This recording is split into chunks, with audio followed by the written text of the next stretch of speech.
My all beautifuls, my name is Kalpana Sharma and आज मैं आपको बताने वाली हूँ कि आईब्रोज़ को जो हम सेट करते हैं बेस्ट पैलेट कौन सा है।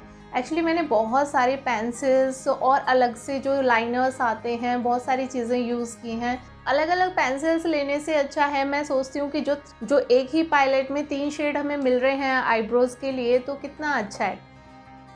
तो आज मैं आपके सामने यूरोप गर्ल का एक आई शेडो पैलेट लेकर आई हूँ। ये मेरा पैलेट है यूरोप गर्ल का। ये जो पैलेट है गाइज़ ये बहुत अच्छा है और ये 3D पैलेट है। 3D पैलेट है। 3D पैलेट्स में क्या बेनिफिट होता है, ये आपके 3D मेकअप में भी काम आता है, ये आपके SD मेकअप में भी काम आता है एंड ये आपके एयरब्रश मेकअप में भी काम आता है एंड आप इसको डेली भी यूज़ कर सकते हैं अगर आप बाहर जा रहे हैं। ऑब्वियसली जब भी हम बाहर जाते हैं तो आईब्रोज थोड़ा सा सेटिंग करके तो जाते ही हैं गाइज़, तो हमें ये करना है। तो मैं आज ये आपको पैलेट का यूज़ करके बता रही हूँ। इसमें 3 शेड आपको मिलते हैं। तो मुझे ये पैलेट बहुत अच्छा लगा था तो मैंने सोचा कि आपको क्यों ना बताया जाए। इसमें एक ये लिटिल छोटू सा ब्रश आया है, प्रिटी सा। ये 3 शेड हैं गाइज इसमें। ये ब्लैक शेड है एंड ये डार्क ब्राउन एंड ये लाइट ब्राउन। तो ये गाइज हम आईब्रोज़ के हिसाब से करते हैं कि अगर आपके आईब्रोज़ बहुत ज़्यादा मोटा है एंड ब्लैक है तो गाइज आप लाइट शेड पे जाएंगे। बिल्कुल आपको ब्लैक शेड यूज़ नहीं करना है। इसमें ब्लैक शेड बहुत ज़्यादा डार्क हो जाता है आपके आईब्रोज़ के लिए। एंड अगर किसी का मीडियम हेयर है, ना बहुत ज़्यादा ब्लैक है ना बहुत ज़्यादा लाइट है, जैसे कि मेरा है आप देख रहे हैं, तो मैं इसके लिए डार्क वाला यूज़ करूँगी कलर। ओके। एंड किसी का बिल्कुल ही थिन है गाइज, बिल्कुल है ही नहीं, तो हमें यूज़ करना है ये वाला लाइटर शेड, क्योंकि आर्टिफिशियल ना लगे, ताकि हमारे आईब्रोज बिल्कुल भी और बिल्कुल नेचुरल लुक दे। इसके लिए हमें ये शेड्स यूज़ करने हैं। ये 3 शेड्स हमें अकॉर्डिंग टू आईब्रोज यूज़ करने होते हैं। ऐसा नहीं होता है गाइस कि हम ये बहुत ज़्यादा हमारी थिन आईब्रो है और हमने ये ब्लैक कलर यूज़ कर लिया, नो। और ये पैलेट आप मेरे डिस्क्रिप्शन बॉक्स में मैं आपको लिंक दूंगी, आप वहाँ पे जाके ले सकते हैं गाइस। एंड ये जो शेड है मैंने आपको बताया है कौन सी आईब्रोज पे कौन सा शेड जाएगा, black, dark brown and light brown shade.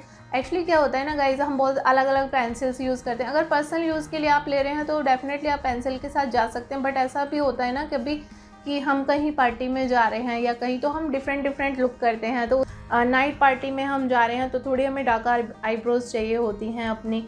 तो गाइज़ इसके लिए हमें क्या करना होता है कि हम डिफरेंट अपने पास पेंसिल्स, कलर्स आईब्रोज़ के रखते हैं। तो अगर आप इस पैलेट के साथ जाएंगे तो आपको 3 शेड मिलेंगे गाइज़। एंड 3 शेड का मतलब ये होता है कि आपके पास कलेक्शन है, आप इजीली इसको यूज़ कर सकते हैं। अब मैं इसका यूज़ बता रही हूँ। मैं ये डार्क ब्राउन वाला शेड अपने आईब्रोज़ के लिए यूज़ कर रही हूँ।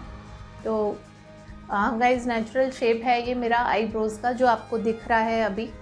तो हमें क्या करना है, हमें ये आईब्रोज़ को अभी फिल करना है और मैं ये डार्क ले रही हूँ क्योंकि मेरा आईब्रो ना बहुत ज़्यादा थिन है और ना बिल्कुल ब्लैक है, तो मैं ये डार्क कलर ले रही हूँ, बीच वाला। तो डार्क कलर मैं ये ले रही हूँ, ये छोटे ब्रश से ही मैं ले रही हूँ। और ये जो पीछे का ये कोम है इसको हम हल्का सा अपनी आईब्रोज़ को पहले अपर साइड में कर लेंगे, कोमिंग कर लेंगे बहुत अच्छे तरीके से, ताकि हमारा हेयर इवन हो जाए। एंड इसके बाद हमें गाइस जब भी हम आईब्रोज़ को अपना सेट करते हैं तो हमें आगे का थोड़ा सा एरिया छोड़ना होता है, क्योंकि वहाँ पे लाइट हेयर होता है और उसको हमें छोड़ना होता है। हमारी आईब्रोज़ एकदम से आर्टिफिशियल ना लगे, हमारे आईब्रो नेचुरल लगे, इसलिए हमें उसको छोड़ना होता है।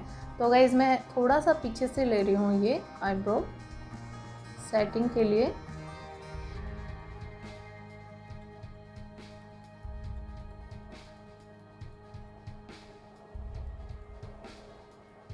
मेरी आईब्रो में हल्का सा आर्च है, इसलिए मैंने ये आर्च शेप दिया है अपनी आईब्रो को।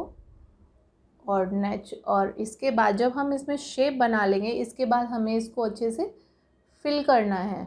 तो गाइज़ मैंने अपनी आईब्रोज़ को डन कर लिया है एंड आप देख सकते हैं कि मेरी एक आईब्रो कितनी अनइवन लग रही है और एक आईब्रो मैंने कंप्लीट कर ली है शेड से। तो ये सेम शेड आप देख रहे हैं, मैंने डार्क ब्राउन शेड लिया था, तब ये इतना डार्क हमें शो हो रहा है। तो मैं ये पतली वाली अपनी आईब्रो को भी डार्क शेड से ही कर रही हूँ। बैक साइड से गाइज हम जब भी अपनी आईब्रो करते हैं तो हमें यहाँ पे हमारा पॉइंट देना होता है हमें। तो गाइज इसमें मिरर भी है जो हम यहाँ से ये यूज़ कर सकते हैं। ये अब हम अच्छे से फिल कर लेंगे। और फ्रंट का जब भी हम फ्रंट साइड से लेते हैं तो फ्रंट साइड से हमें इस तरह से अपने ब्रश को चलाना होता है। और ये छोटू सा रियली बहुत ही प्रिटी ब्रश है और मैंने अपनी दोनों आईब्रोज डन कर ली हैं गाइज़। ये बहुत ही नेचुरल लुक दे रही है आईब्रोज मेरी। तो गाइज़ कैसी लगी आपको मेरी ये वीडियो? आप लाइक एंड सब्सक्राइब करना मत भूलिएगा अगर आपको ये अच्छी लगी हो तो। एंड अगर आप भी तीनों चीज़ें एक ही पायलेट में पाना चाहते हैं तो आप गाइज़ मेरे लिंक पे जाके इसको परचेज़ कर सकते हैं। तो मिलते हैं नेक्स्ट वीडियो में गाइज़। Okay, bye bye.